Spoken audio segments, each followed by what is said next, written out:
Episode 16 of the Stones of Strength podcast. We are joined by Stone Daddy himself, Alex Burlison. Alex, thank you very much for joining us. Yeah, thanks for having me. This is great. So, we're really excited to talk to you. For those of you listening who don't know, Alex was the lightweight category winner of our recently completed StonelyFans competition, where he did a great stone to chest, stone press, and stone to shoulder. And so, with that, I wanted to start off the episode by sort of digging into your background in athletics, and most specifically stone and rock related athletics, because coming from Utah, you're a rock climber that made the transition into stone lifting. And then, Yeah, kind of, if you could explain to us sort of what it was like transitioning from rock climbing to stone lifting in what just so happened to be one of the most well established and well known stone lifting communities in all of North America. yeah, man. It was an unexpected transition actually. I've been climbing for like 15, 16 years now. So that's kind of been my main athletic pursuit. Just got into like actual strength training the last couple years, like smart strength training. So I'm kind of new to this whole realm. And yeah, I hurt my finger climbing in like 2020, got introduced to stone lifting, and did it for a little bit, but it really didn't click for me. Once my finger healed, I went right back to rock climbing. Fast forward to 2022, and I was going on a trip with my wife and her family to Scotland, and I was like, holy shit, man, there's like historic lifting stones in Scotland. I should probably maybe, train a little bit and try to hit some while I'm over there. So, did like 2 weeks of training, which did not prepare me for any form of stone lifting at all.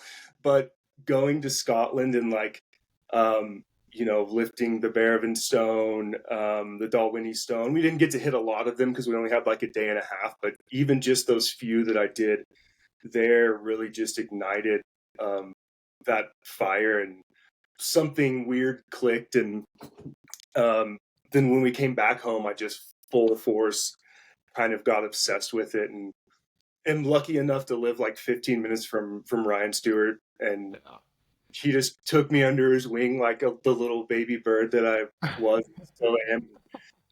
And just it's just taken off now. And he's been gracious enough to let me start an Instagram page for the Utah Stones of Strength, because he Mhm. had a Facebook page. It's been pretty well established for a while. But he was cool enough to just be like, yeah, I trust you, like put more of this out there, let's kind of expand the community. And dude, so far it's been awesome. We have a great crew here. Yeah, well, what an unbelievable mentor to have under Ryan Stewart. And Oh dude, I'm yeah. jealous you get to train with him all the time. I imagine like Ryan is so manly that he smells like a combination of like diesel and leather. Am I It's close? like Like he's it's like whiskey and wood smoke. there we go. Say, Yeah, yeah. something like that. I knew it was something manly. He's awesome and just is like the most humble, huge dude I've ever. Huge. He's Oh, a big man. Yeah. just so happened to get turned on to stone lifting in the right place with the right person nearby. Like Totally. that's kind of the jackpot. So It kind of just like lined up perfectly. I had no idea. I knew who Ryan was because I was introduced to stone lifting through our friend Justin Wood, who is in the Utah Stones of Strength yeah, documentary. He's kind of the smaller guy, but he's been in the climbing community in Salt Lake for like decades. And so he was really the person who was like, dude, you got to go do this. And then I met Ryan through him, but I didn't realize how big of a deal Ryan was. Or like, Yeah. like I didn't know until I started working with him, and it kind of was uncovered. The more I talked to him, I was like, holy shit, man, you're like one of the best in the world. Like, what the right. fuck? He It was certainly is. Yeah. so strange. Yeah. Yeah, he's likely one of the best ever that's ever lived. He's phenomenal, man. Just So overall humble. strength and the different types of lift that he's capable of doing too, right? You get a lot of people who are quite specialized with a certain shape of stone Yeah. or a certain lift, but he does it all. Well, and I think that is, I can like directly point to that for why I've seen so much improvement, and like Right. how just in a year and a half, I've gone from, I can chest like 260 pounds to, you know, upping that by 100 pounds, and like shouldering, 300 plus pound stones, is because of his his influence and like his direction and different styles, and not just like strongmanning this shit, and actually trying to learn technique and looking at all these different cultures of stone lifting and how they do it, and implementing all of those skills and techniques has gotten me so far. It definitely seems to be a through line with a lot of people that start with rock climbing and transition to stone lifting, that they do already have a fairly well developed skill set. But were there certain things that you saw immediately where you're like, this part of my lift is strong and this part is weak, and we got to really sort of focus on working on the weaknesses, and not worry so much about maybe it's the finger strength, the hand strength, the wrist strength? Definitely the grip strength, which is like the most obvious one, like, through rock climbing, it's the best way to build massive forearms and really good grip, because you're holding on to like credit card edges when you're climbing. Right, It's yeah. crazy. So I didn't really have any problem with actual like gripping of the stones. My weakness was, well, it was and still is like rowing a stone into my lap for some reason. You would think that from climbing that would Right. carry over well, but rowing a stone to my lap and then like through the middle, like standing up with a stone, I just, not having a large history of weightlifting or powerlifting. I'm not a super large dude. Yeah. I'm like under 6 foot, and in the past year or so I've gotten to 200 pounds. So I'm not like a huge guy. Yeah. I've always been pretty lean from climbing. So yeah, just learning how to like stand up with 300 plus pounds is hard. I'm still not great at it, but we're getting there. It's interesting because our youngest brother does rock climbing, and I was with him about maybe 4 days ago and we went rock climbing, just bouldering, because everything's covered in snow here and there's no real outside climbing here. You have to go to the mountains. There's lots there, but I'm 215 and not a good rock climber. I've only done it a few times, and the thing that I found really interesting from the rock climbing point of view was the body awareness that you guys have. I just found it amazing, the different positions you'd have to get in, and not only know how to get into the position, but how to get strength out of those positions. And I found it amazing watching our youngest brother, because I can, I've done some fours, which is nothing big, but I just gronk my way up and like take my feet off the wall and pull myself up in my upper body. Just terrible technique. But watching somebody who knows what they're doing is amazing. And I was just kind of curious, because you've come from the rock climbing into the stone lifting part. Just curious if you found that body awareness and the strength and the kind of awkward positions is something that you found an advantage, or if you don't found it carried over at all. Yeah, I mean, climbing is such a specialized sport, and it takes so much like technical abilities. It's way, in my mind, it's way less just like pure strength and power. There are those elements, but it's way more just like the strength puzzle dance. element. Yeah. Right. And like learning how to like solve this puzzle with the strength that you have, and like when to turn it on, when to turn it off. And I definitely do think that carried over, because I have a lot of friends who come from different backgrounds, more like powerlifting, and I see them with the stone, and they like don't think about it beforehand. They're literally just like, I'm gonna try to muscle this up, put my chest, and just like roll it like 14 times and just try to stand up with it. And I think coming from climbing, specifically bouldering, because that's mostly what I've done, it's all problem solving. So, like I'll kind of evaluate the stone and try to figure out the like beta for how to do it. Like, what would be the most efficient way to like get this into my lap? And then like, do I have to flip it and like turn it, like 180 degrees? Will that make it easier? I think it's just way more of a that like mental element. The strength puzzle is what I always call it. Yes. Yeah, exactly. A strength puzzle, instead of just like, I'm going to use as much strength, all the strength that I have. I tend to think more along the lines of like efficiency, of like how I can do this with the least amount of effort. So I think that kind of came over from the climbing side. That makes total sense too, because one thing when I've climbed with our brother as well, even if we do, he downgrades to lift the same course that I am, is the economy of movement, right? He finishes it and he's totally fine. I finish it and I'm out of breath because I've muscled my way through movements that could have been done much more efficiently. And I have seen that translate for people, even when I've seen videos of you stone lifting. It is that economy of movement, where you're using as much effort as you need to achieve that specific movement or motion. But in contrast to someone like a powerlifter who's got just an explosive strength base, they can kind of just gronk through things where you have to really pick and choose where you're applying the effort. Especially not being super strong. Like I don't consider myself a super strong person. I mean, I know I probably am compared to the wider population, Yeah. but like in a lot of these circles and like my friends, I'm not, the strongest on any of our, like big three lifts. And it's something I've touched on with Ryan a lot too. It's like, that economy of movement and like that can get you so far. Compared to just trying to pure brute strength things. Like I can put things on my shoulder using certain techniques that I've been taught that don't use a ton of energy. Mm-hmm. Somebody, stronger than me might use more energy by just like, flinging it up to their shoulder. So if we're in a competition setting, which I've done a few of those, like that really goes a long way. Or if I'm like have a stone tour or something and I need to use the least amount of energy to get this stone to my chest or shoulder, like it's gonna be super helpful for this stone tour or this big day or whatever we're doing, I can imagine working with Ryan Stewart has helped a lot, but I also can see how needing to approach the stone while applying that economy of movement and that efficiency is what's helped you progress so quickly, because you haven't been able just to blast your way through stones. You've had to find efficient and analytical ways to tackle larger stones and, shore up weaknesses that you may have had. Absolutely. Like it's I attribute that to like all of my big lifts and like my PRs is just I mean, obviously some of it is getting stronger, but a ton of it has just been like, oh, this feels impossible. But then like making one little tweak in how I lift the stone, how much time it takes, how I lift it off the ground, whether I cold start or whether I row it a certain way, you know, exactly how I get it onto my shoulder, how the stone is turned when it's going up to my shoulder. Like those little things have made me hit my PRs more so than I think just getting stronger.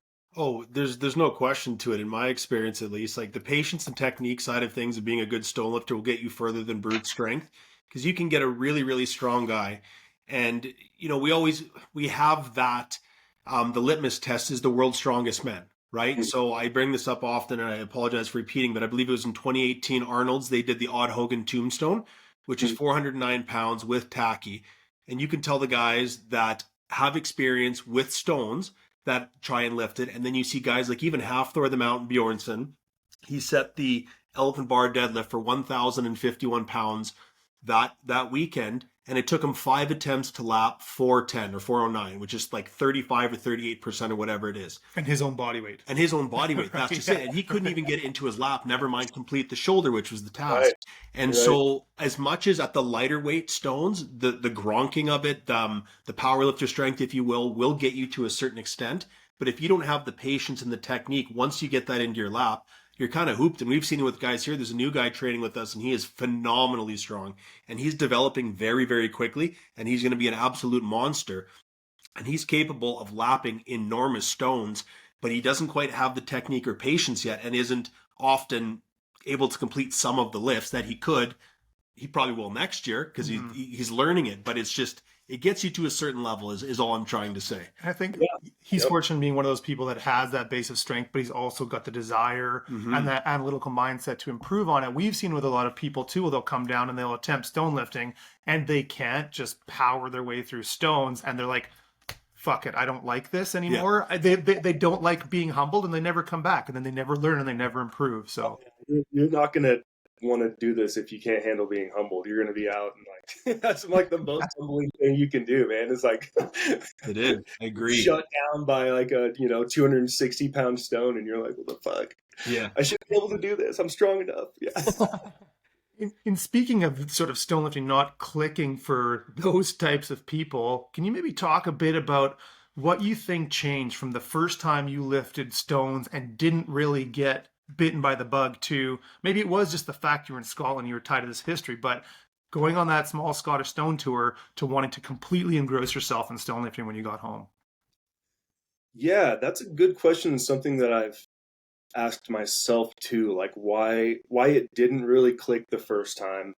And I think I was I was still really passionate about climbing at that point. I was coming off probably like my best climbing season that I've ever had, and then got the finger injury, and so I was just really stoked to keep climbing, and that was just a distraction while I was healing my finger. It was just like, okay, I'll like at least stay strong. Right. Um, and I didn't really know about the circuit. Like I went to Little Cottonwood Canyon, where a lot of the stones are, to like the main stone pit, and did some stones there. But I wasn't strong enough to do like the Little Cottonwood stone, which is like a 280-pound stone. Like I wasn't there yet. So I didn't even really get to do any of our stones that are in our circuit. Which maybe if I had been able to, I would have caught the bug. But yeah, going to Scotland, I think just that, especially like the Barravin stone, like that was the moment where I even like I felt it click. Yeah, cool. It was just me and my wife. We weren't with family, and like that space is just magical, man. It's like otherworldly. It's so quiet. All you hear is the wind. You're in this old churchyard, like it's creepy, but it has this weird like spiritual element to it. Yeah. And it was just so quiet, and that was and that stone is beautiful, like so round, Unreal. Yeah. perfect, unreal stone. And I think just that entire experience, and especially like having my wife there with me, was really cool to like have her witness that and like attest to how beautiful that place was. And then, yeah, lifting that stone like the first time, it just, something inside of me clicked. And then we hung out there for a while, like, after I did the stone a couple times, and we just wandered around and we're like hanging out there, and it was just so cool. And then spent time just like driving through the Highlands of Scotland to some of the other stones. So like the Dalwhinnie, and then we went to the Sheriff Muir stones, and those are beautiful as well. I know those are kind of newer historic stones, I think, but those were absolutely incredible too. Just the experience of being in Scotland just felt right. Something about it clicked, and yeah, now here we are a year and a half later, and it's like all I think about. I know, I hear you there. Well, shit, you're lucky you didn't have our experience, because they were cutting the grass when we went to the Braven Stone. Oh, Like, really? the workers had to stop with their whippersnippers and lawnmowers to give us, so that in our videos they were cutting in the background. Yeah. Which they kindly did. Thank They you were to really them. nice people. Yeah. They watched us lift. But you said quiet. I'm like, not all the time. I'm trying to wake up the dead. Yeah. Yeah, it was cool though. Like, just, I completely agree. Like, what a neat place just to walk around and see all the graves, and you actually read some of the tombstones, and then you realize, holy, like, there's only graves on one side of this. The other side was for the lifting or the torture, whatever they were doing at the time. But it's clearly segmented, right? Because there's not a single grave on that side where that stuff took place. So your mind just kind of spins on the significance of it. Ancient shit, man. Yeah, yes, it is. Were you aware of the Utah Stones of Strength community before you went to Scotland? Because one of the things I was wondering if maybe helped sort of with that shifting of mental gears into this, passion for stone lifting, was coming from rock climbing, where you had a really great community around you, understanding like, oh, there's also what seems to be maybe a solitary endeavor in stone lifting. There's a community right outside of your doorstep, and one of the best around, that's available to you. Totally. Yeah. I think, without the community element, I don't think I'd be as into this as I am. Like being able to share the experiences with people who are just as psyched and just as weird and crazy about like stones as you are, it really goes so far. And and I didn't really know that much about the community aside from like the few people that I reached out to, but I joined the like Facebook page, which is the original page that Ryan runs, and like I don't use Facebook anymore. I think Facebook is kind of for like dinosaurs. Yeah, with you, man. I'm not saying Ryan's a dinosaur, but maybe he's he would own that. That's why I was like, man, we gotta take this to like Instagram, and like let's there's people out there that I think aren't gonna go to Facebook, but they want to have, you know, they want to see about the stones, they want to read about them, they want that sense of community. And so through doing that, I met a lot of our like tight stone lifting crew who I lift with a lot now.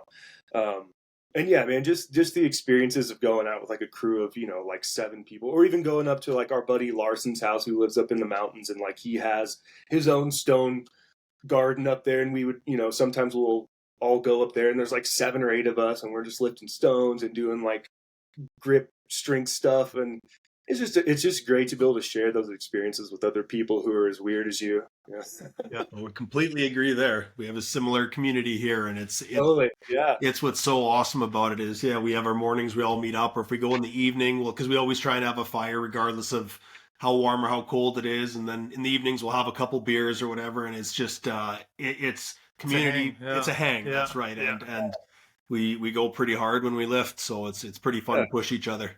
It's awesome, man. I love that. And you know, I've even talked to Ryan a bit about this, about trying to like how do we safely expand the community of stone lifters without, you know, without damaging the stones. And like that's something that has happened, like that happened earlier this year, you know, like Yeah. newer people Bummer. who are not educated broke one of our stones in the stone circuit. And you know, it wasn't, I won't say it's directly this person's fault, because that stone has been dropped numerous times without a pad. He was just the unlucky one that dropped it and it actually broke. Right.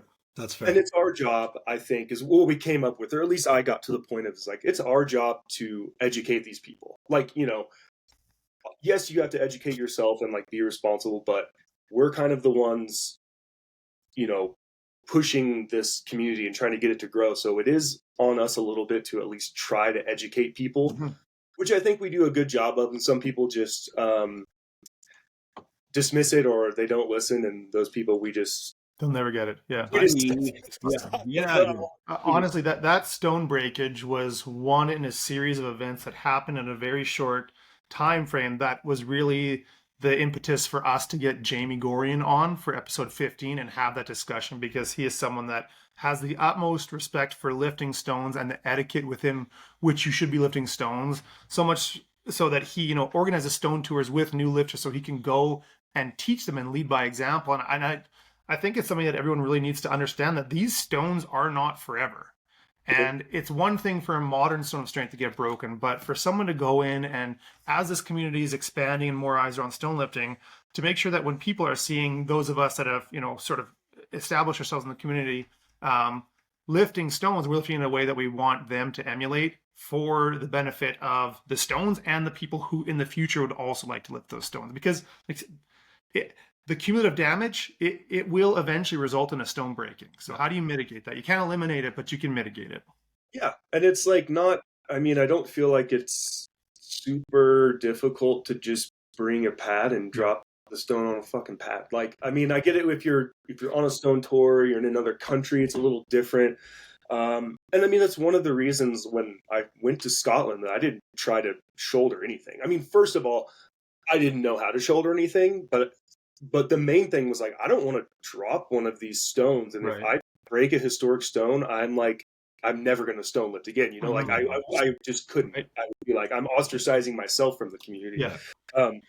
And so I just didn't try to shoulder anything because I was terrified of breaking something. But yeah, I don't see the point. I just don't understand why people think it's so difficult to put things down on a pad, or if you're chesting a stone, to just like go back down to the lap and then just softly roll it. Like people who like chest it and then just like slam it down are, I will never understand that. I'll never understand. Martin Jansix, when we had him on, had even talked about like when you slowly lower a stone to the ground, you're actually learning and teaching your body the most efficient path of movement for that stone to get it up next time, right? And if you don't have a pad, roll it to soft ground, right? Find a way, right? It's you're out there stone lifting, which means that you are likely a physically active and capable person. So laziness is not an excuse. Right? Exactly.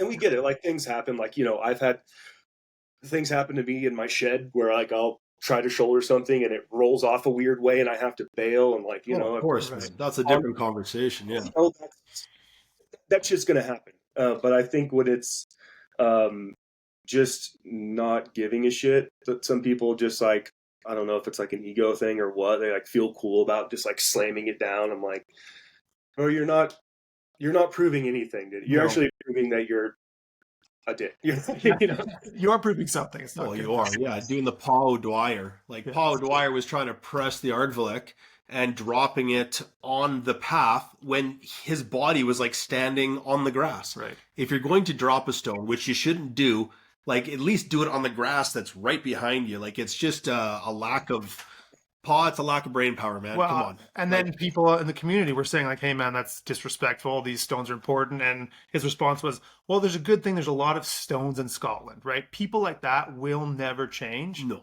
But hopefully, people like that are the outlier. And Yeah. with respect to the folks who will become, because the people who are going to become passionate about stone lifting, I think they're doing it, number one, because they like the physical endeavor, but number two, because they do like the sort of ritual and the historical significance of doing it. So Yeah, it's an incredible ritual. The whole thing about it is cool. Everything about it is cool. Yeah.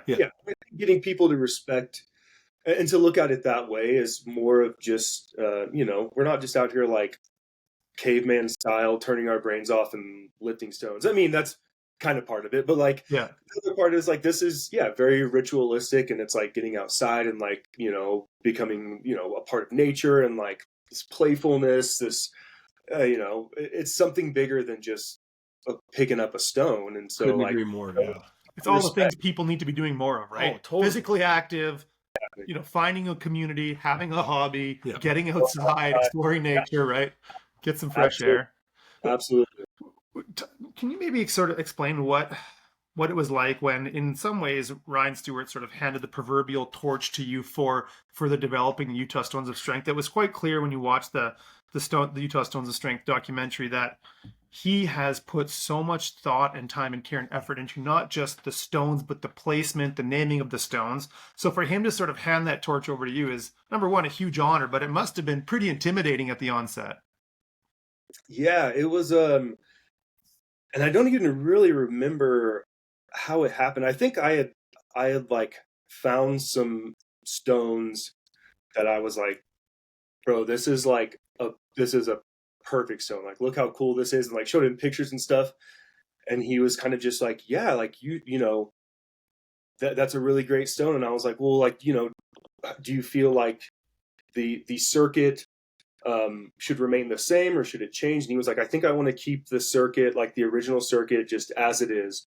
And I was like, great. How do you feel about maybe a wider circuit, like, outside of these like certain however many stones, like there's like 10 stones that are in the Utah circuit. And he was like, I love that idea.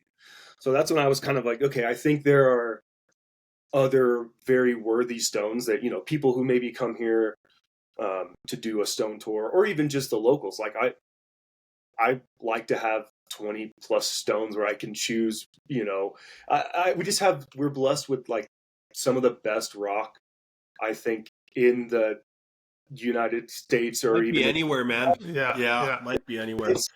So there's a little caveat. There's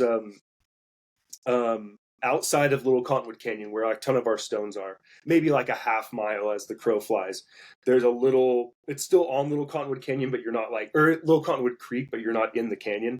There's just like a little pullout on the road, and it's like the start of a hiking trail. It's called Quail Hollow. And we were there a couple weeks ago, and there are literally like 4 stones that we just dug out from, the dirt there, that if they were plopped in like Ohio would be like a world-class stone. Mm-hmm. And we're just surrounded by them because of the way the rock is formed, this certain type of quartz monzonite, and then the way the river polishes it. We just have like some of the coolest stones that I've ever seen. So we're very, very blessed.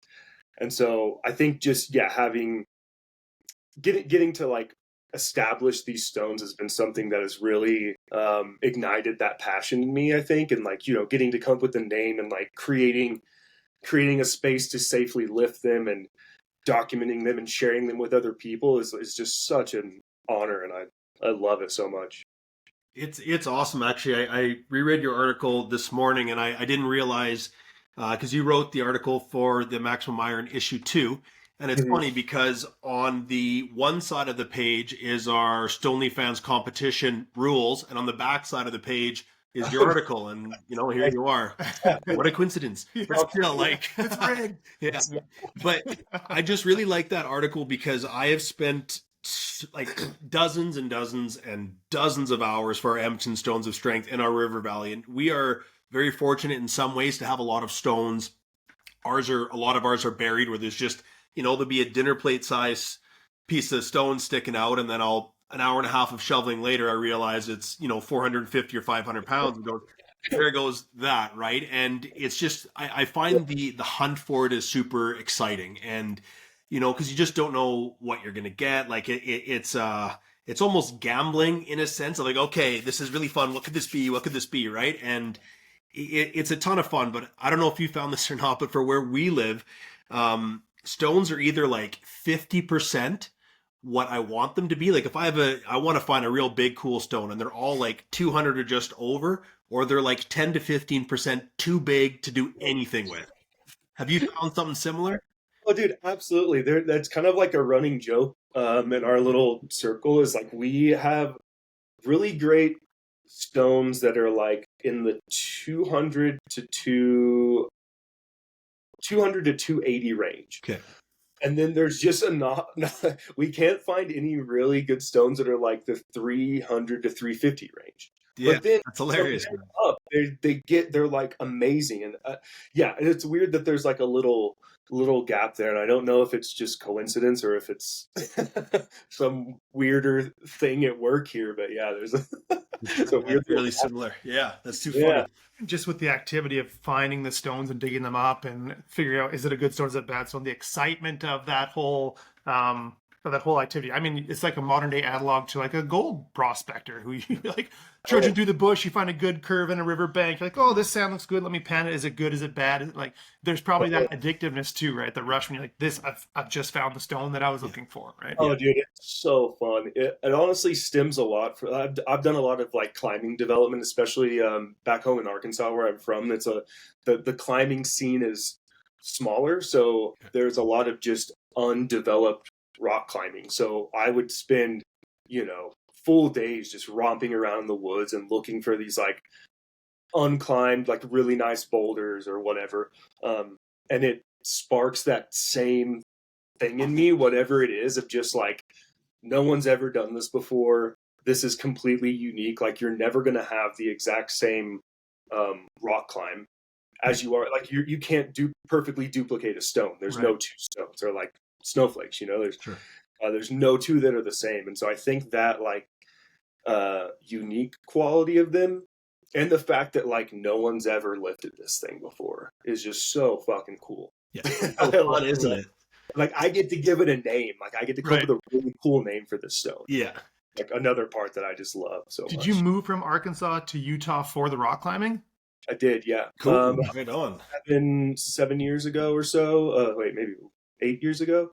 Yeah, I moved out for to be in a better area with more access to climbing, and actually moved out here to work for a climbing hold company that like manufactured indoor climbing holds. Yeah, cool. So I did that the job was terrible, so I only made it. Yeah, unfortunately, it was terrible, and so I only lasted there a couple months. But then, really like fell in love with Salt Lake and Utah in general, and then I met my wife, and now I'm stuck wherever she wants home. to go. Yeah, moved to rock climbing, stayed for the stone lifting. Yeah. And then who knew it was like a mecca of stone lifting in the United States too. Like it's crazy. Are there things coming from that background of rock climbing that you've helped? Because I mean, obviously you're getting great tutelage under Ryan, but when you meet new people that are coming into stone lifting that don't have a background in rock climbing and maybe are lacking that grip strength, are there certain activities or implements you recommend for them to build that grip strength other than just starting to rock climb? Yeah, man, that's a good question. I mean, I just recently got into like grip strength training in the last like couple weeks or so. And that I think, I mean, I'm sure that would carry over pretty well. I mean, I think a lot of the grip strength you need for stone lifting is more like wrist Yes, it is. strength, Yeah. not directly like finger strength. You Right. know, a lot of the times, I guess it depends on what type of stones you like to lift, but I prefer like rounded stones where I just have to keep my wrist held in this position and it's like really tough and it's not necessarily like super fingery, Yeah. but it's more like my wrist. And so direct like wrist training has really helped me a lot, like doing a lot of wrist curls. I really love to do those because also like who doesn't want to have like Popeye forearms, Yeah, you know? For sure.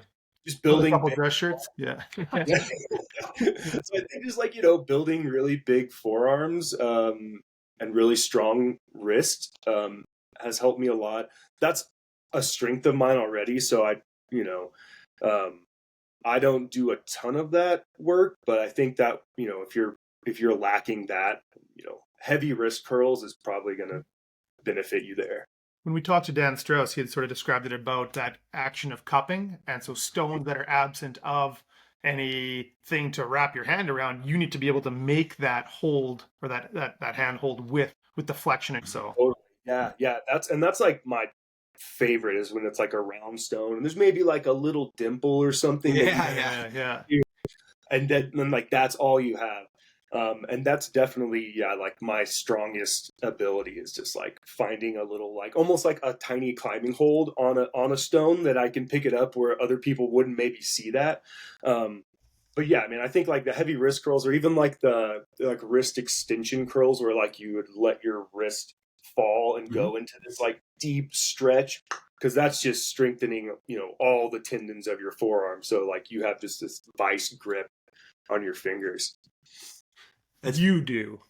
Oh no, it's just funny. I was sitting here like nodding when you were talking about reaching down and finding like maybe a tiny little finger hold or something. I feel the same way. As not only is that important for if you have something to grasp onto, but I also find landmarking because when I'm showing someone maybe what's quite a challenging stone, I'll be like, okay, so wrap your wrist around this part and you're going to feel a tiny little divot here. Put your thumb pad or whether it's your pinky or something, and then that way you can.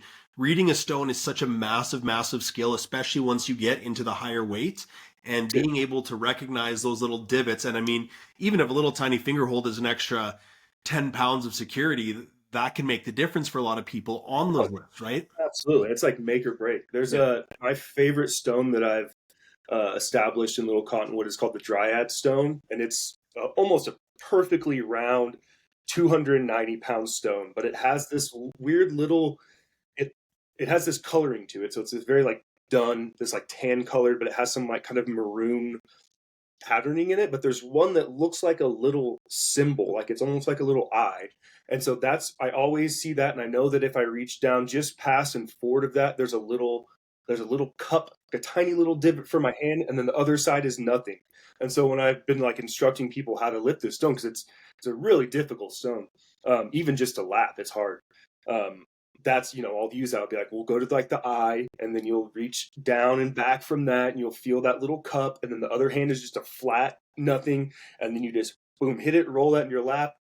But yeah, having those little landmarks and just being able to like memorize kind of like the pattern or the choreography of how to do the stone is really important. Go to the eye, keep reaching a little bit past there. Grab the nub. Got the nub. Okay, grab the nub. Feel for the nub. Pull. Yeah, that's it. One thing I think that people maybe don't realize or don't actively think about that I found helped me a lot when I'm trying to explain to people is a lot of times people think when they're for the pick of a stone is a very difficult part for a lot of people, especially when they're beginners. And a lot of times I think people think that they need to pick up a stone with 50-50 pressure on each hand. But a lot of time, like what you were just describing, is one side may have a better grip and the other has nothing. So for anyone listening, it doesn't have to be equal pressure on both sides. You're going to need to find the balance of the stone, of course, but you may need to have 70 or 80% even of your lock on the one side, and the other is just hanging on to whatever you can and favor that strong side. So you have to play around with that as well. I don't know if you find the same thing, Alex, but I find that's a big part of the pick and the reading of the stone. Totally. I think people just get so like they just brush over all the little minutia stuff, and they're just like, I'm just going to pick it up. I'm just going to pick it up. And I've seen people just butt their heads against it, especially if it's a stone that is like not balanced. Like they're literally just like keep trying to row it the same way. I'm like, look, just slow down.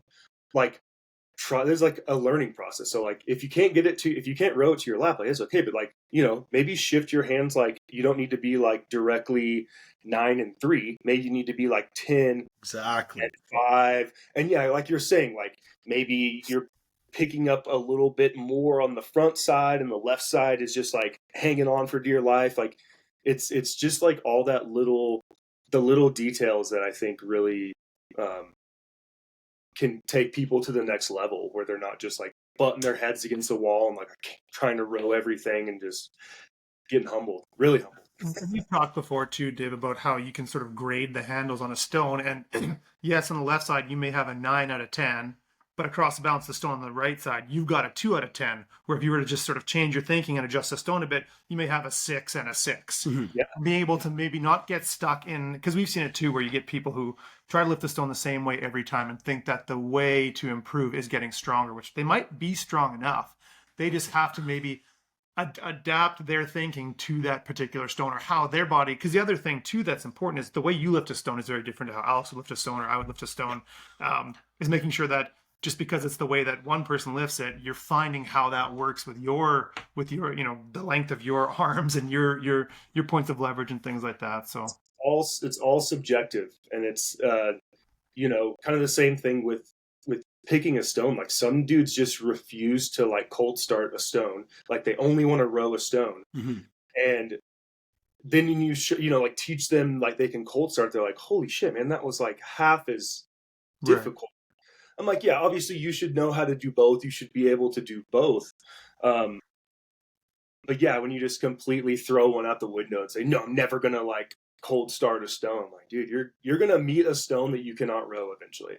Like maybe, I don't know, maybe not for you guys rowing like 400-pound stones, but like It just depends on the stone though too. Like I know a lot of people think that cold starting maybe isn't I don't know how to put it right. Cold starting is a completely legit way to lift a stone. It's historical, it's accurate. I think people often brush it off as too easy, whereas for myself, I don't find it too easy. I've actually built implements to try and help me to work on my cold start, because I'm better at rowing a stone that maybe cold starting would be better to do, but it's just more difficult for me. So I just don't think it's an easy way out in any way. It's just the stone will tell you how it should be lifted, and to be well-rounded is the key to being a good lifter, especially if you're looking to go on a tour, right? Because you just don't know exactly what every stone is going to be like and how it's going to be for you. And to have all those tools in your pocket is what's going to make you want to come with the best package possible for yourself to be able to do every stone you might need to face. You need a wide toolkit. You need to come in with as many skills and techniques as possible, and that's something that Ryan has just like hammered home for me. Mm-hmm. That has stuck with me so hard, is like, you know, don't pigeonhole yourself into like, well, because I learned like I could only cold start things. Like I could not figure out how to row. I did not have a strong row, and so when I started, I was only cold starting things, and I was like, sweet, I'm really good at this. I have really good flexibility. My back is strong for whatever reason. I can do this well. But, you know, over the last year, I've just had to force myself to row as much as possible. And now I'm, you know, pretty decent at rowing. Yeah, there are just certain stones where I'm like the other day we were all at Black Flag at Ryan's gym, and Big Ben, I don't know how to say his last name. That guy's a monster. He's very so strong. Yeah. So, okay, this guy is one of the strongest, one of the strongest stone lifters I've ever seen. For sure. It's like a 375-pound stone, and man, he just like rows it to his lap, fucking shoulders it like crazy. And I was like, you know, I tried a few times to like, I think I tried twice to just row it, and I was like, that's weird. And then I was just like, I'm just gonna cold start it and see if I can. And like, boom, first try, cold started, got to my lap, stood up with it, and it was like, it was a PR, and it was totally unexpected. And I was just like, oh, that was weird. So, you know, just personal, you know, just being able to pull it out when you need it, just being like, well, I'm not going to just keep butting my head against this if I know that I have this other tool that I can implement. For sure. Okay, Well, yeah. and to your point, Dave, especially if you're on a stone tour, because would you like to risk having an unsuccessful lift because you have, for whatever reason, disallowed yourself from using a specific stone lifting technique, right? Right. The whole thing is lifting sort of in the vein of how it was lifted historically. In many ways, we don't know how some of these historical stones We don't were have a lifted. clue, man. People probably used whatever method they could to Yeah. get it up, right? And so why limit yourself? Exactly. Have a wide toolkit. That's like number one thing, I think. And the conditions too are going to factor in, right? You're going to get a real slippery stone that if the weather is great, you can get a wrist lock on it. But if it's been raining and that thing is soaked, well, maybe you have to clasp your hands, right? Like it may not be the way you wanted to lift it or had intended to, but it may be the only option left based on the situation you're in. Exactly. Got to be Stones adaptable. don't give a shit about your plans. No, they don't. Neither does the weather. No, not at Lift all. stones in the rain if you want to go to Scotland. Yeah, we got so lucky in Scotland with the weather. Like Yeah. it was wild. I think like there was dew in the mornings, but I don't think it really. I got rained on with the Inverstone, and then the Strathmore. That's Durness, right, the Strathmore Durness had started, that's right, It started it raining did. there, and then the Inverstone too. Yeah, but overall, that's not too bad. Not too like bad. Can't nothing complain. was like soaked. Like it'd been raining for days there. So we got that's right. The Strathmore Durness was pretty wet, Yeah. but love that thing that. has nice handles. Yeah. So do you have, I mean, obviously you've got access to probably the best stone circuit in North America. Do you have plans to head overseas anytime soon? Yeah, I mean, ideally, kind of in a transitionary period with my job right now. So it's looking like 2020. Wait, it's about to be 2025. Yeah, which So is crazy. 2026. No. I know. I'm like, I keep getting lost. Same with like my age. I'm like, I don't remember how old I am.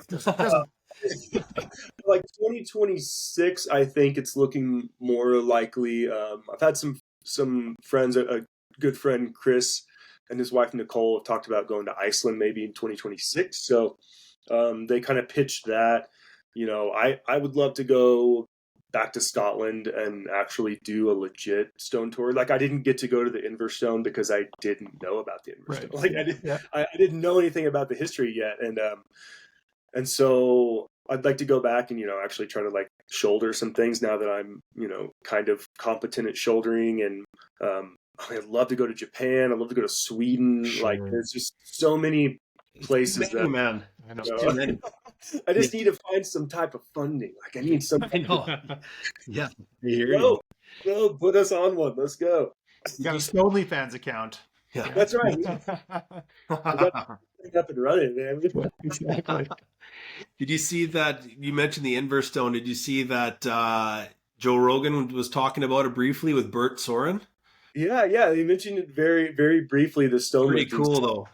I took a screenshot of Joe Rogan's face and then a picture of the Inverstone next to it. And it's like, it was only a matter of time before it got mentioned in some capacity. And you But could tell on that level, that's yeah, kind of- Rogan was a bit confused. Like people just go and lift stones. It's like, yeah, I wish that Bert had a chance to kind of expand on the greater concept of it because it's so cool. But just to see it at that's the biggest podcast in the world. It's pretty neat. Pretty wild. Part of me, is psyched for that, and then another part of me is like, I oh, totally agree. I agree with you, man. like if this blows up, like, Yeah. I don't know. I think it's kind of I don't know what the word for it is, where you like, you have your like favorite band, and then they start getting big, and you're kind of like, no, guys, like this is my favorite band. Yeah. Like, Yeah. there's a part of me that feels like that, but obviously, I want more people to stone lift because I've seen like the benefit it has to my life and like how much I enjoyed it and how For sure. strong I've gotten just in the last year and a half doing this. I think, it's up to us to educate these people on the ethics of stone lifting and like doing it for the right reasons, like we were talking about, like not just to go out here and like, egotistically be like, I can lift a 300-pound stone. It's like, it's bigger than that. Yeah. And it should. Well, and again, we've discussed this with Jamie, but like lift the stone in the context that we know that it was lifted in historically, right? Like bringing up the guy that, and we don't need to go into it again, but shouldering the Husafell. Well, the reason you're the first to shoulder the Husafell is because everyone that came before you knew it's a carrying stone, right? Like it's not a big deal. You were the first to shoulder something that wasn't intended to be shouldered, right? So big whoop, right? So keep the context of what you're doing in mind when you're doing it. And that's the best way to respect it. Like you could set that stone down as softly as possible from your shoulder, thinking you're respecting it, but you're kind of not respecting it by taking it away from the context it was used in, right? And like, what if, God forbid, that thing, you sit it down softly and it breaks? Like, Sure. are you gonna, like, what then? Yeah. What was What the- There's no recourse, right? You can't replace it. You can't. It's irreplaceable. Yeah. And you can't even be like, hey, I was the first to shoulder this, and then I broke I'm the it. last to lift it. Yeah. Yeah, so cool, bro. I think Yeah. more to your point too, like there is a bit of like a romance around the obscurity of stone lifting. Yeah. Because one of the Yeah. things that's cool is you get an opportunity to explain it to people. People are like, what do you stone lift? Like, what do you, and then you're like, oh, well, it's this thing and it's historical connection. Da, da, da. But the other thing too is, I think we've all sort of had this general sense that we're sort of on the precipice of stone lifting sort of breaking through and becoming a bit more of a widely known thing. Not that it isn't, but to the greater masses. Yes.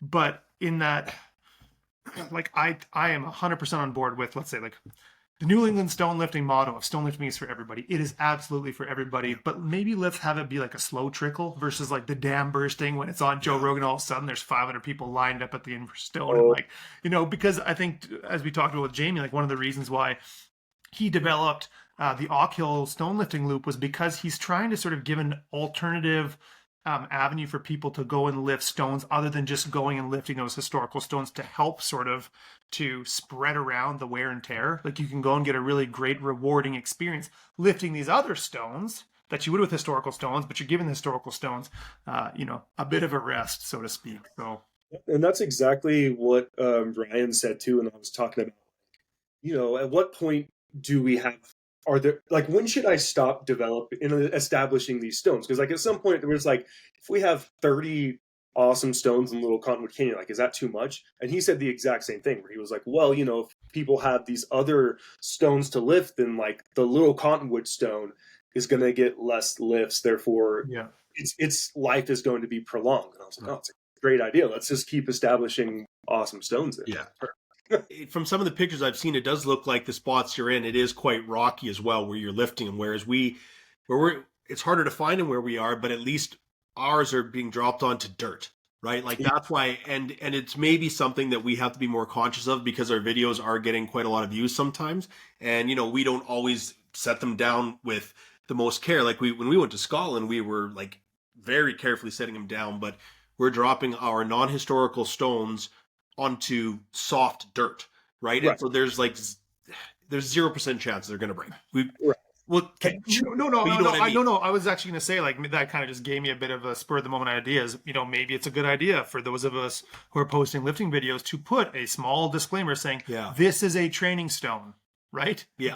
Right. You could even just put training stone, not historical stone, right? Okay, just to make sure people know. Well, and that's because I actually had I'm trying to remember how it came up. I think it was the dude that's what it was. It was the dude that wanted to press the Husafell stone. And I kind of, there's a guy that wants, he's extraordinarily strong. Yeah. And you know what? It's very possible he could. And I mean it, like, honestly, that he has the strength to do this. And I kind of reached out, and I forget what I said. It was, it was a little over a year ago, but I'm like, dude, that's not the stone. That you don't do that. There's risk of causing damage. You got to treat it with respect, blah, blah, blah, blah. Press a replica, don't press the real thing. And he was like, well, I just saw you drop the Agalia the other day, and what about that? I'm like, well, man, like, I found that stone, I dug that stone out, I named that stone with permission of the guys from Ireland, and I dropped it onto grass. Yeah. And you could kind of be like, oh. But again...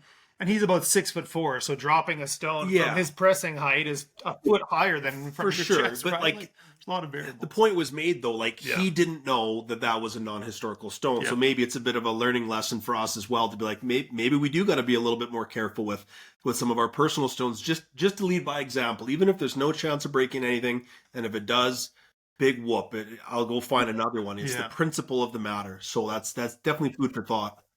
I agree, and y'all are lucky that you have the, like, it looks like very like lush kind of like forest, super lush, man. Yeah, needles, and like, I think if people can't see the difference in that, and then like in a riverbed like we're lifting out of, like, then they're not smart enough to be stone lifting anyway. But I think it is kind of up to us to, like, educate. And so when the Dragon's Tooth got broke earlier this year, that pit that was created there, super sandy. Like, was a lot of sand in it. There's still stones pretty deep in there, but like over time, that sand gets kind of washed away. Like the river, gets really high in the spring. Some of the sand gets washed away. So we noticed when we went out there, we were like, man, yeah, it is really like, it's a lot lower. Like there's less sand. And so the stones are more prominent. So we just started bringing a pad, and like we would just, because you can drop a stone from your shoulder onto a bouldering pad and it just plops. And you really don't have to worry about anything. You don't have to worry about trying to get it back down safely. So I just prefer that across the board, because I can just like drop it from my shoulder and feel okay about that. Sure. But yeah, it's again, it's subjective. If you like feel like the grass is fine, there's not like any weird rocks in there. If it's your stone, if it's not a stone that has like a history to it or that is like widely used in the community, then it's like, yeah, I can see people just being like, whatever, drop it. But the other thing that's important about having the assurity that where you're dropping the stone is not going to damage the stone is, like you said, you've got a stone on your shoulder.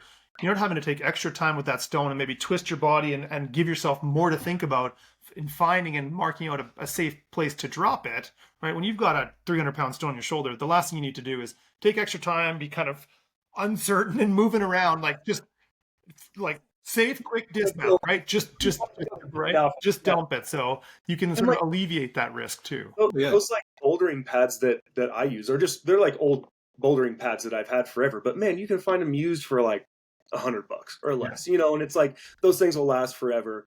Or like if you want to go a little more expensive, I think those Rogue pads, but I think just like an old crash pad is what they're called for bouldering.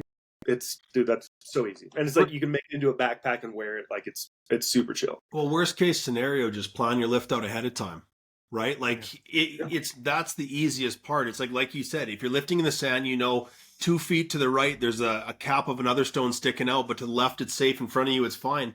Just have an idea. If I get this to shoulder and I have to bail, what is my plan? Like I get like so many freaking comments on some of my videos about, well, what if you have to bail your stone in your garage? You're going to fall back and do this. And like people think they know what they're talking about. But it's like, yeah, I've already thought this through, man. You're not the first person. Like my own head thought it before you did.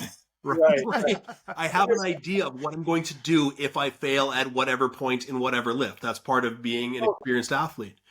Totally. Yeah. You got to have cat-like reflexes sometimes. You do.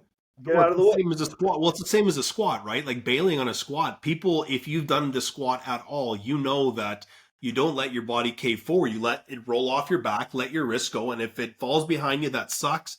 But it is what it is. You got to stay safe, right? And just plan ahead, man. Yeah. Well, that's it, right? You don't want to get folded. So, right. Yeah. Just use your brain a bit, man. Yeah. I wanted to sort of circle back and touch on that concept that I just mentioned, which is, one of New England Stonelifting's models, which is stonelifting is for everyone. That is also something that Utah Stones of Strength very, very clearly lives by. Even with the Utah Stones of Strength documentary, there was 2 very prominent characters that were female lifters and incredibly strong ones. Strong. And I've seen videos from some of your stonelifting get-togethers and stuff like that, and in some cases, half of the participants are women. And again, like incredibly strong stone lifters. I think is it Hannah Lindsay, who tested like a 270-pound stone, and she's putting out videos every week of doing grip feats that I like couldn't even dream of doing. So yeah, she's the one that actually is like got me into the grip training and kind of suckered me into that. And I was so just like, no, I don't really care about this. And then I went last week and they had like a little kind of like a grip session, and man, it was really fun. So I was like, wow. Another thing. The calendar's getting full. Yeah, no, dude. Hannah's super strong. Nicole, super strong. Little Tank, is that her name on Instagram? Little Tank, yeah. You're so strong. One of our other buddies' wives, Erica, doesn't stone lift that much, but she's always out there with us, and she can do it. I think she just likes to watch the guys take off their shirts and lift more than she wants to act. Fair. Yeah, which is it's fair. A spectator sport too. Yeah. Yeah, I love to see just people of there's different types of people get into it, like it's one thing for like a 6'2", 300 whatever pound dude to do it, but when it's like a short chick, I'm like, this is badass. Like, and it scales with you. Like there's no competition here. It's just competing against yourself and then the stone. Like, so it scales, and I think some people get a little intimidated. They're like, well, I can't, there's no way I can lift what you lift. And I'm like, well, yeah, like I'm fucking, like, I'm just taller than you and like, 60 more pounds or however many more pounds. Like, For sure. so yeah, I think that's a cool part. Like we have a pretty diverse crew, and I really hope it just keeps expanding. Like I'd love to get some younger folks into it and just build the community even more. And Yeah, it's only great. making time. Curiosity, because I had to do this summer and I felt weird about it because I feel the same of like this is for everyone, but I had somebody reach out to me and I love getting everyone involved and I love meeting people and teaching them, but she'd reached out and I kind of always like to feel people out, like, what's your athletic background? And this one lady in particular, it's the first and I think the only person I've ever said, maybe come back to me, is she had zero strength background. She'd only done yoga. And as much like people always worry about your back with stone lifting, but Right. I find that there's a fail safe built into stone lifting because our backs are very strong, but most people's wrists aren't. And so the fail safe in stone lifting for the most part is that usually your grip is going to fail before your back blows out, right? Mhm. But this one gal in particular, I had to say, you know what? I would recommend you do some base level of strength training because I just didn't feel she was even in a position that I wanted to approach stone lifting. So I'm just curious if you've had any experience like that where you've kind of had to say, you know what, I would take you any time, but maybe come back after you've done a bit of work, or have you been in a position where you're like, no, everyone come on down? I think, I mean, yeah, look, I haven't worked with anybody or like met anybody that has gone into it without, some degree of um, a, a strength sport or even just working out. And then, I'm lucky enough that I have, uh, well, my wife wouldn't say lucky enough to have this many stones, but we have a ton of stones at our house that I've just um, harvested from out in the canyons here. And so I have just, stones from like 100 pounds up to 400 pounds. Oh, Actually, along those lines, so I think it was like last year, I did a solstice event. There was kind of like this big solstice party, and I ran a stone lifting kind of clinic within that. It was really weird. They asked me to do it, and I was like, yeah, this would be sick. And so it was, within this kind of like party environment. There's live music. It's all really weird, and people are like dressed up very like, like solstice. I don't know if that makes sense. Pagan ritual. Very, very pagan-y, yeah, very that's cool good, man. Yeah. forms and shit, dude. It was so awesome. But I just had all my pads set up. I had like 6 or 7 stones for people to try, and I was kind of giving clinics. And it was a really cool environment. Like I had some of like my, like girlfriends that would come up and they weigh like 100 pounds, and I would be like, cool, here's a stone that you can lift, and I would teach them proper techniques. And like, some of these folks, like their only background in fitness was like dancing or like you were saying, like yoga. Mhm. And so I think it can be pretty approachable if you just scale it correctly and, don't just throw people into like, here's a body weight stone, like go for it, teaching, the right technique and like how to bail. And I think everybody can do it, and more people should do it because it'll get you That's stronger. for sure. More people Get you so definitely do it. strong. Yeah. I think that sort of speaks to the importance too of having a community that you can lift with, because I'm sure in that instance, David, you would have been a lot more comfortable if you'd said, you know what, like you can probably try it, but I'd prefer if you connected with Alex Burlison and went over and tried it under his supervision as tutelage, right? Because if you're sending someone off to try and learn and do it on their own with no athletic background, then there are definitely a lot more risks than under some supervision with some guidance. So I don't know if I would.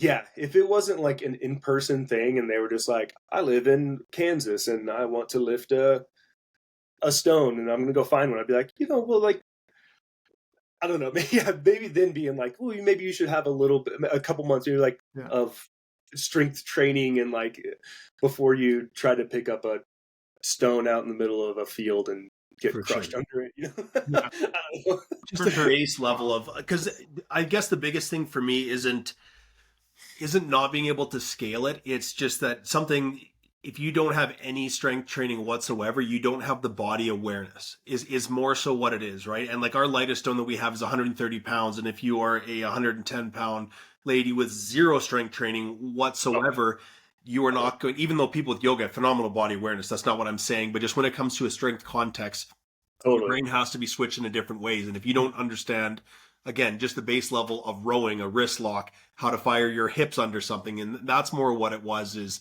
from the safety side of things. I rarely worry about the safety of it because I think this is a safe practice, but just, that's why I was just curious. This one in particular is like, Yeah, you might definitely. I mean, not be ready to start this until you have just like even a 1 out of 10 understanding of what strength output even is, right? right. And having like a body weight stone in your lap, if you've never done that before, that's like so weird, you know, like Sure it is. having a stone in your lap and learning how to balance with that and feel comfortable and not just like Panic. tip backwards or like, Yeah. you know, it's a totally different thing that just comes with time and like repetition and lifting a lot of stones. And It does.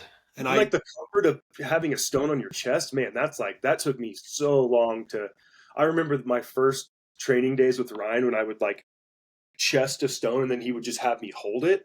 And it was like 2 seconds. And I'm like, my brain's like, put it down, put it down, put it down. I felt like I was going to black out.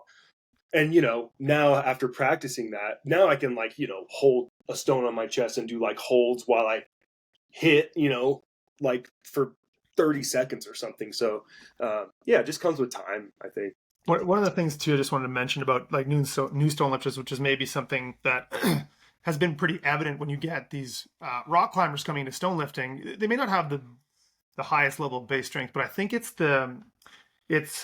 that sort of innate knowledge, like muscle recuperation, where like your body just knows that when you're doing a specific task, you have to activate all of these muscles simultaneously. And I've seen it too with new lifters where they come in and you're like, okay, you're so focused on the pick that you're not thinking about anything other than your hand placement and pulling, and then you get it to your lap, and then also you're like, oh shit, what do I do with it now? They don't like it. They're sort of thinking about the task very linearly and like one body part at a time, whereas you see people who either have an athletic background or rock climbers, you kind of understand that in order to achieve this goal, I have to be making sure that these muscles are all firing at the same time, then transition to these muscles and these muscles. It's so much more fluid than someone who hasn't done that in the past. So I Totally.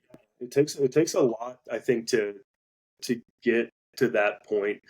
And I mean, even just like I look back at like early videos of myself lifting, and you can just tell how unstable everything was and how like scared I was. It's so funny. I would recommend to anybody to like film their lifts so they can for sure go back and look at it and hopefully look back and laugh. don't humble yourself and be like, oh my god, I look like a kitten trying to hold a grape or something. I don't know.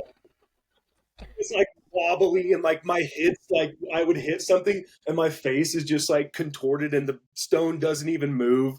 It's so funny, man. I've been someone that you love doing it. You're like, this is so much fun. Look at me. It's fun I'm having. I don't look in pain at all. So yeah, just there's a couple things I just want to touch on there because I think it's relevant is the part of the lapping when people are thinking so linearly is I usually tell people when they're learning, like, don't even try and chest it your first time. Like I like to have people try and slow it down and realize that when that stone gets in their lap, they could sit there for 10 minutes because that weight is stacked over their ankles if you've done it right? So like I really like to get people to pick it to their lap, just a light stone, and then drop as deep as they're comfortable in a squat and just sit there for a minute and realize, don't panic. Because you see the fear in their eyes, like exactly what Dale's saying. They get a first stone in their lap and they're like, oh shit, I did the thing. Now what, right? So it's just to chill out at that point. And you'd also just made a point that I think is relevant is when you just the discomfort that comes with stone lifting. And this is something I like to talk about because it's what I associate with grit. Like grit is something that stone lifting builds. And you get that stone on your chest and you can't breathe. And every voice in your head, like you go into panic mode, you go into anxiety mode. You're like, I'm being smothered. I need to drop this. Stop. Your brain thinks of every reason that you should probably end what you're doing, right? But that's something that can be developed very quickly. And in my experience, that has been the quickest way to like level up, so to speak. My stone lifting is not just necessarily the strength required, but developing the grit that allows you to lift heavier and heavier stones, especially when you're going into shouldering or carrying. And I've found lately, especially, like I didn't do a ton of shouldering this summer and I did a ton of carrying. And then I went to do a big stone to shoulder and I went, wow, like that little voice in my brain. He's quiet, eh? He's quiet. That's just it. Quiet. Because when you're doing a carry, especially, you learn, because you have to be leaned back to a certain level, your brain and your body learns the power positions, the comfort how to stack the muscles and everything, and also how to quiet that little dude in your head saying stop, drop, drop, drop. So Yeah. I just thought that was, yeah, like you'd mentioned that. I'm like, yeah, that can be developed much quicker than your muscles. And I think that is the key to really unlocking your next level of strength. Absolutely agree. That just like, for me, that just came with like forcing myself into those uncomfortable positions sure. and like really working on like the hits of just like, but being calm. So like getting it to my chest and then just like not trying to rush it, because I would just start to panic Mhm. and I would rush it and try to get it to my shoulder as quick as possible. Where I realized if I would just like hit it and then just like try to take a breath and just like reset and be like, oh, this is a mental thing. Like I can be here for a while, but like you said, my mind's just like, get it off of you, you're gonna die. But if I could just quiet that part of my mind, so yeah, it's a I think grit comes with it's like a mental practice, you know, It like is this a mental thing. Yeah. so much more. Like that's why stone lifting is so much more than just a physical pursuit. Like it really is.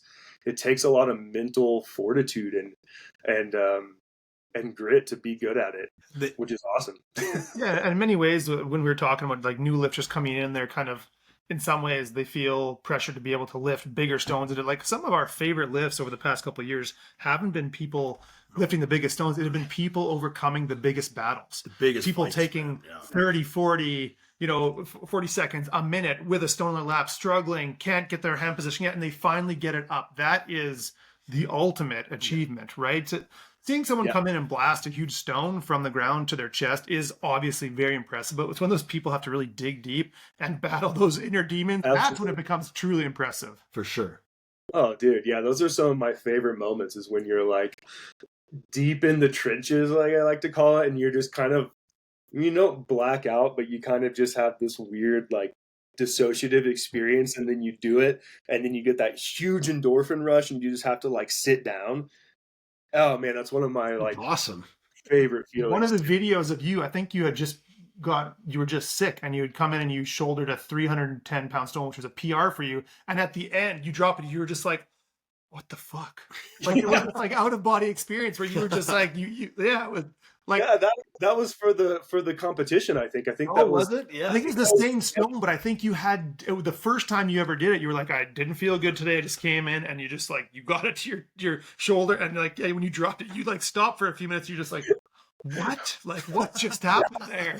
Yeah. Yeah. Sometimes it'll come out of nowhere and surprise you, and they'll do something that you're like did not expect, Yeah. and you're just You unlock another level, right? Oh, for sure. Yeah. totally, Yeah. totally, yeah. Sometimes it's not always humbling. Sometimes it is like, Yeah. like holy shit, I'm stronger, or like whatever, a better stone lifter than I thought. But Yeah. most of the time, it's humbling. Yeah. It's got to be a good balance of both. Most of the Yeah. time it is, 85% for sure. of the time humbling, 15% of the time it's amazing, and you do things you don't expect.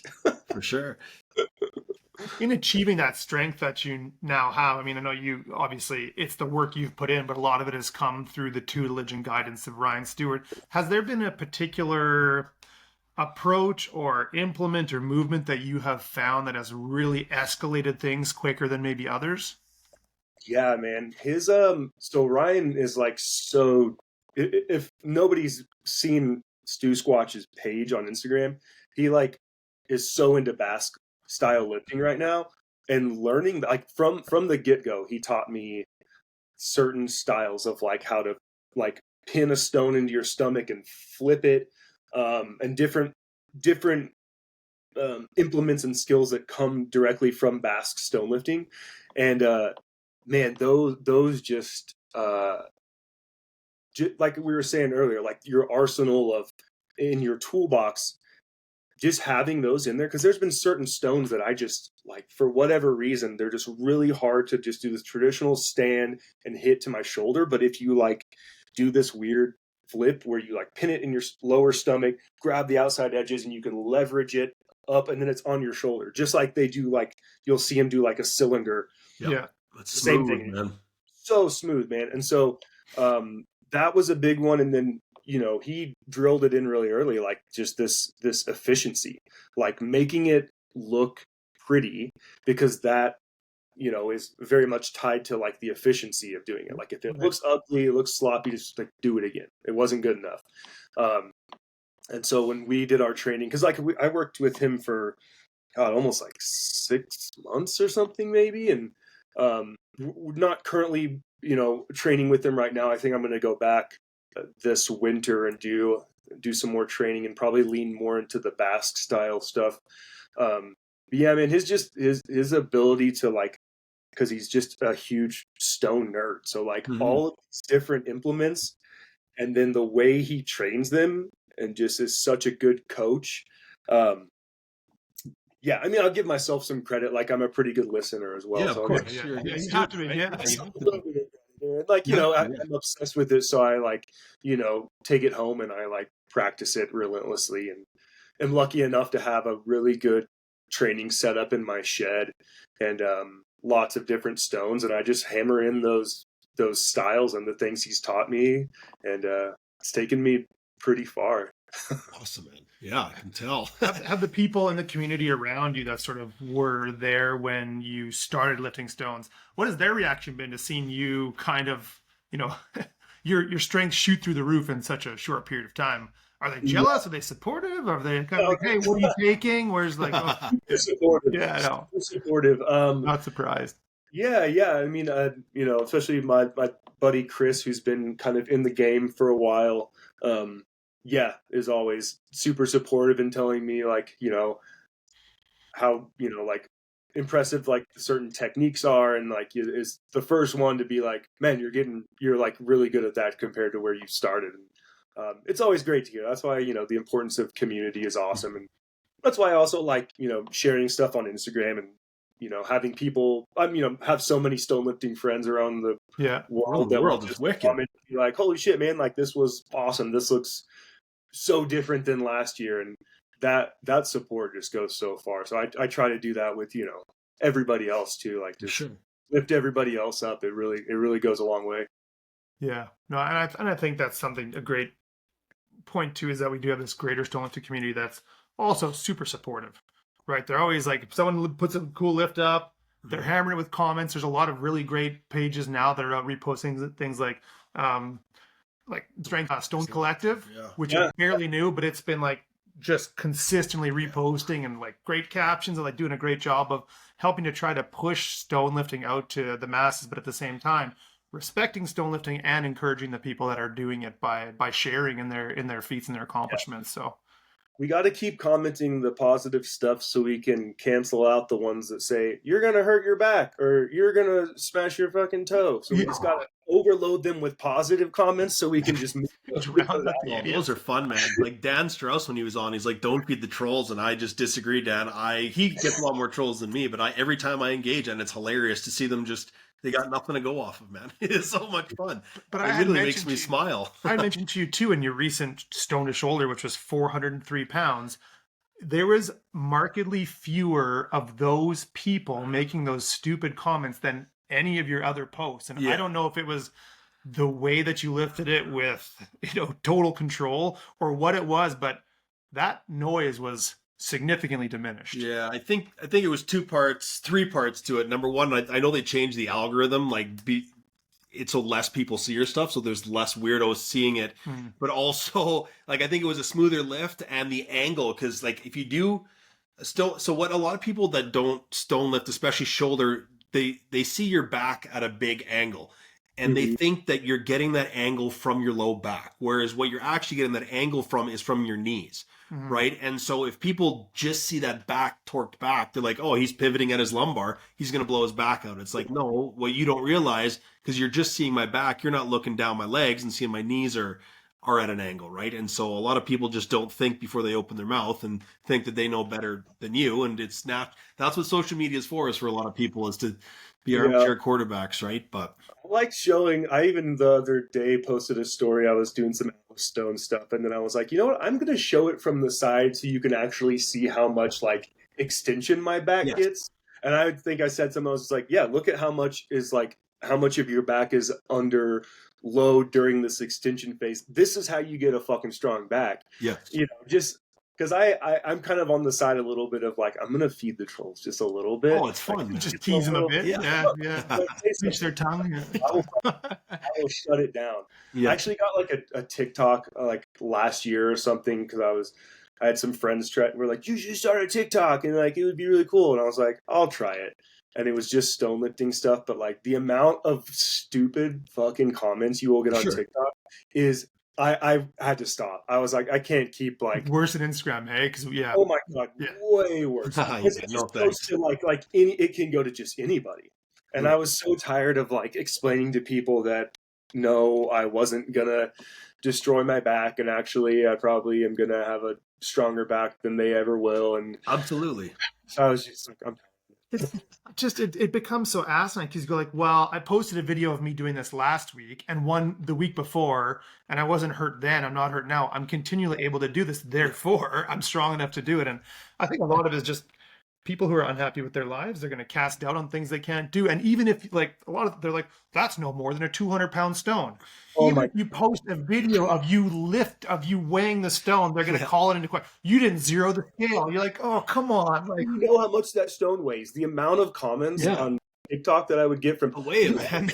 220 pounds. And I'd be like, motherfucker, do you want a video of me weighing it? Yeah. Like, that won't help. They still want money. Like, no. What I'll say to people is I'll make you a deal. I'll show you a video of me weighing it if you admit you don't know what the hell you're talking about. And they usually go quiet pretty quick because I'm happy. Like anything I say a weight to, I have a video of me weighing it. And I'm happy to post it. But I also don't feel the need that because I don't care what those idiots say. So it's not like I need to show my honesty. But if someone enough time calls me up, I'm like, okay, I'll just show you. And then you can admit that you're an idiot and we can move on with our day.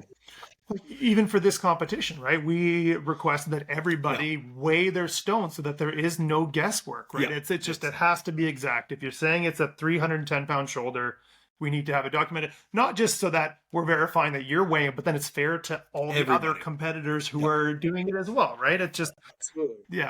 It's the only way to do an international online thing. I got that from David Horn, who is an unbelievable stone lifter and a grip guru. He started Grip Sport, and like I've done some of his online competitions, and everything is videotaped, everything is weighed in one thing, and that shows fairness for every single person who competes. There's no guesswork, there's no nothing. Like it's the only way to do it. His more like David just did a record-setting flat disc deadlift walk the other day, and me and our buddy Troy were there because we had to make sure that we showed the tape measure laid out, showed David lifting it, walking the full distance, crossing the tape measure, coming back, weighing the all the stacked plates all in one go. So there's no fuckery of cutting and stuff like that. It was all like, that's how regulated sometimes it is, and that's how it should be though. If someone has a problem with that, well then what are you trying to hide? Yeah. Right? Yeah. Like that's the way I look at it. It's like if you're honest, then you understand that, right? Because you got nothing to hide. Yeah, exactly.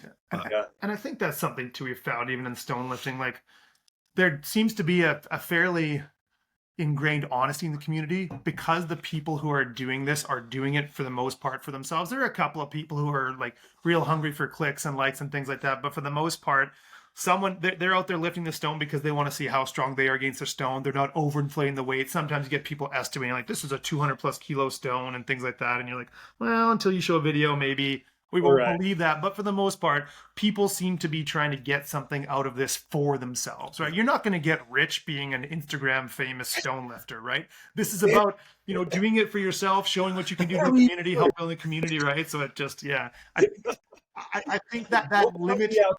Don't count it out yet. It could happen, man. It could. But I think that limit to financial gain puts a bit of a damper on people trying to be like predatory with their practice of doing it. So agreed. Yeah. I'm not holding out much hope that I'm going to get rich from this. I will get really strong from it. That's for sure. This podcast costs us money to do. So there's no money in this stuff. This is it's a labor of love, man. Yeah. That's right. Yeah. Do it. Yeah, it's worth it. Awesome, man. Well, is there anything else that you want to throw out there or advertise or anything like that before we cut loose? Man, like the Utah Stones of Strength Instagram page, go give that a look. And, absolutely. A follow, check out all of our cool stones. I haven't updated that or added any new stones in a while, but we're not in season right now. We have a lot of snow, but You think you do? Well, it's showing you out my window. Oh, that's cute. You guys are like directly north. You're in Edmonton? Far north. Yeah. Yeah. Okay, yeah. So yeah, I was looking at today. That's why I was like, are we doing 12 Mountain Standard Time? And didn't realize we were in the same time zone. Yeah, that makes sense. We're the I bet you guys you're the oh my god. Yeah, so we just get a lot of snow like up in the valley or the where mountain. where all the stones are. But yeah, next year I have some cool stones that lined up that will be added to the circuit. One is a really cool plinth, Cool. which we only have one of. That's part of the circuit, which I actually did earlier this year, which was like a big feat. Fucking hard. Maybe one of the hardest stones I've ever lifted. I think it's a 340-pound soapstone berserker is what it's called, and it's so slick. And the plinth is like at my chest, so I had to. Yeah, that's gnarly, man. It was one of the hardest things I've ever had to do. But I have another plinth that's pretty cool. I think it's 330 pounds, and it's a little closer. A really interesting. It'll be interesting. It'll be difficult. So yeah, go follow that page, Utah Stones of Strength. Help us out, give us some follows. I mean, not that it really helps us out, but like, it's a cool page. And I think out there, man. Yeah. Even for anyone who's in North America interested in lifting stones, like that is one of the best, most scenic and well-established stone circuits that you can do in North America. So Probably, if you don't have the finances to fly overseas, that's a great place to start. Hell yeah. And then just, a shout out to like the community. I've already mentioned Chris and Nicole, my buddy Troy, his wife Erica, Justin, Hannah, Luke, Dylan, our buddy Larson, and then of course Ryan. Huge shout out to all those folks. I just wanted to show them some love because they're awesome and they're what keeps the drive going. And a huge part of the reason why I love stone lifting so much is because of our community. Oh, of course, man. Makes a huge difference. I mean, we love what you do too, right? Like whenever we talk to people about building community and how you can create, a circle of friendship around an endeavor like stonelifting, like the Utah Stones of Strength is a great place to point. And we just hope you guys keep it up, and we're here to support you all the way. And we thank you for your time and joining us. And congratulations on winning the StonelyFans competition for the lightweight division. And by the way, when we say lightweight, we're talking about like 200-pound people. So like a lot like human, right? Yeah. Hey, I'm a middleweight. Right, exactly. Yeah. You'd be a light heavyweight in like mixed martial arts. So yeah. I'll take lightweight. That's fine. Yeah, that's right. Cool. Awesome. Well, thank you so much for your time, Alex. Right. Appreciate it. Yeah, appreciate y'all. All right, Cheers, man.